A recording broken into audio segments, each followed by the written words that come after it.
奥德利夫人的秘密。玛丽伊丽莎白·布雷登。第12章。仍然失踪。9月的阳光洒在圣殿花园的喷泉上。第二天一大早，罗伯特·奥德利回到了无花果树庭院。他发现金丝雀在乔治睡过的小房间里歌唱，但公寓仍然像房东在他们两人离开后打扫过的那样整洁，没有一把椅子挪动过地方，雪茄盒的盖子也没有打开，这些都表明乔治·托尔博伊斯不曾回来过。作为最后的尝试，他在公寓的壁炉架和桌子上搜寻，希望能找到乔治写给他的信。也许他昨晚睡在这里，今天一大早就动身去南安普敦了。他想，很可能马洛尼夫人来过，在他走后，把一切都收拾干净了。然而，正当他懒洋洋地环顾四周，时不时对着欢快的金丝雀吹几声口哨时，楼梯上传来了轻松的脚步声，宣告着马洛尼夫人的到来。他负责打扫这两个男人的房间。他说，托尔博伊斯先生没有来过，因为他早上6点就进来了，并没有发现任何人。那位和善的先生出什么事了吗？他看到罗伯特·奥德利脸色苍白，便问道。他有些没好气地回应道，出事？能出什么事？我们昨天下午2点才分开的。马洛尼夫人本想给他讲一个可怜的年轻火车司机的故事。那司机曾寄宿在他家，有一次吃过丰盛的晚餐后，心情愉快地出门，结果却死于一辆快车和一辆货运火车的相撞事故。但是，罗伯特重新戴上帽子，没等这位诚实的爱尔兰妇人开始他悲伤的故事，就离开了屋子。他抵达南安普敦时，天色已晚。他知道如何找到乔治岳父所住的那排简陋的排屋。那排屋坐落在一条直通水边的难看街道上。他从街上走过时，小乔吉正在客厅敞开的窗边玩耍。也许是这个缘故，又或许是房子阴沉寂静的外观，让罗伯特·奥德利产生一种奇怪的感觉。他要找的人并不在那里。老人亲自给他开了门，孩子从客厅里探出头来，打量着这位新来的客人。这是个漂亮的孩子，继承了他父亲的褐色眼睛和深色卷发，但他脸上有一种潜在的表情，与他父亲并不相似。这种表情弥漫在他整个脸庞，因此尽管孩子的每一个五官都酷似乔治·托尔博伊斯，但他整体上看起来却不怎么像他父亲。老中尉见到罗伯特·奥德利非常高兴，他记得有幸在文特诺见过他，那次不幸的。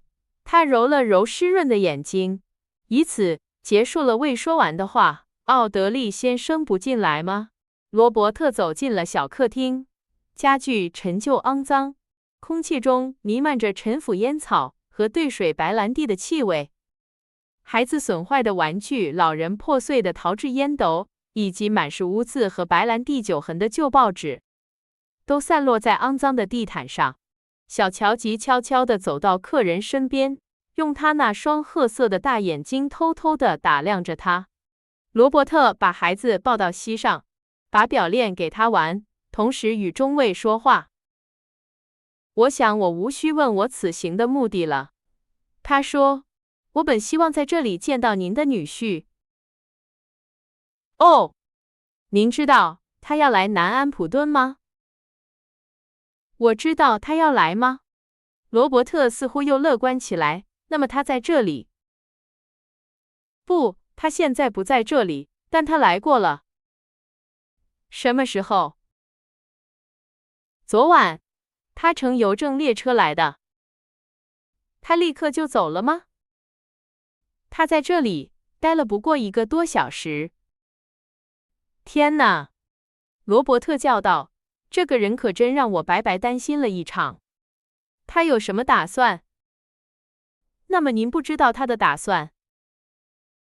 什么打算？我是说，他决定回澳大利亚。我知道他以前常有这个念头，但我不知道这个愿望现在比以前更强烈了。他今晚从利物浦启程。他说，他凌晨1点来这里，是为了在离开英国前跟孩子道别。他也许再也不会回来了。他告诉我，他厌倦了这个世界，只有那个国家艰苦的生活才能让他满足。他在这里待了1个小时，亲了亲孩子，没有吵醒他，然后就乘2点15分发车的邮政列车离开了南安普敦。这一切究竟是什么意思？罗伯特问道。他为什么要这样离开英国？连一句话都没告诉我。我可是他最好的朋友，甚至连换洗的衣物都没带，所有东西都还留在我的住处。他的行为真是太奇怪了。退役中尉的表情非常严肃。您知道，奥德利先生，他一边说，一边戏剧性地敲了敲自己的额头。我有时觉得，海伦的去世对可怜的乔治打击太大了。胡说！罗伯特不屑地叫道，那对他确实是个沉重的打击，但他的神智跟我一样清醒。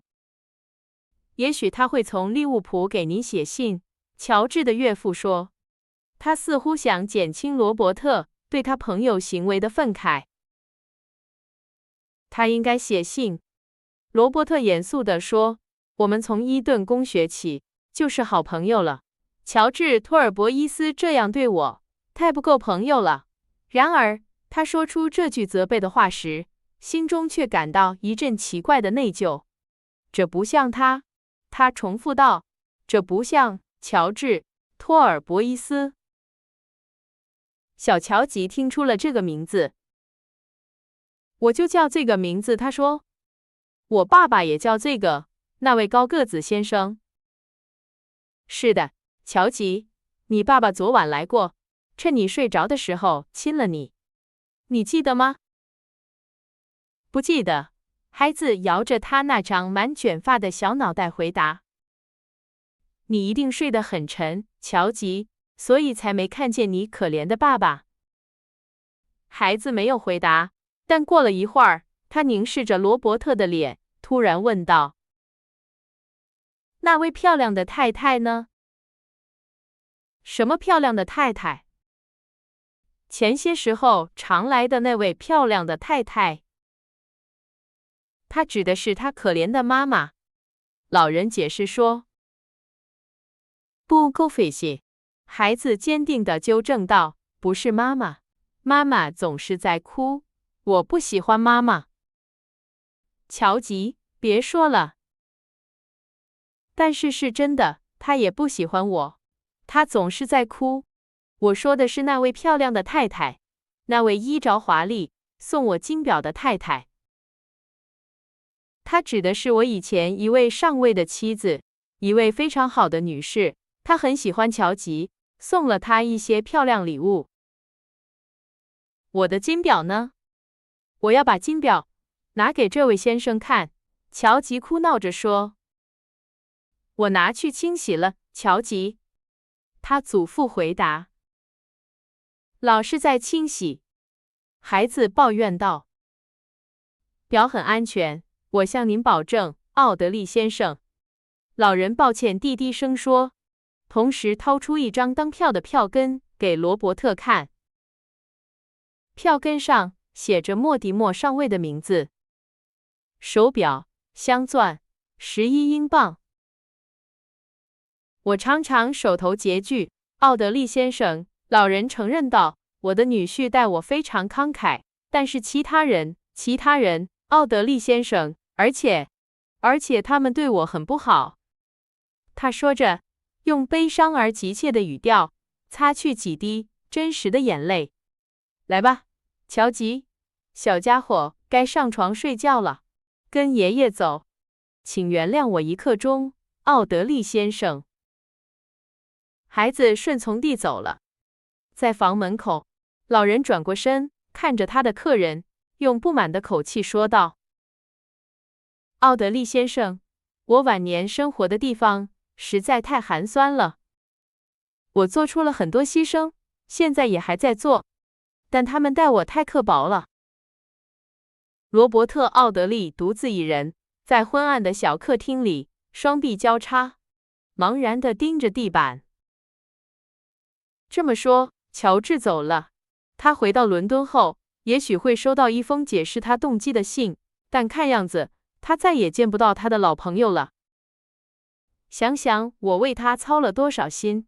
他扬起眉毛，明显地感叹道：“这地方烟草味真冲，跟小酒馆似的。”几分钟后，他喃喃自语：“我没理由不在这里抽支雪茄。”他从口袋里的雪茄盒里取出一支雪茄，小壁炉里几乎没有余火了。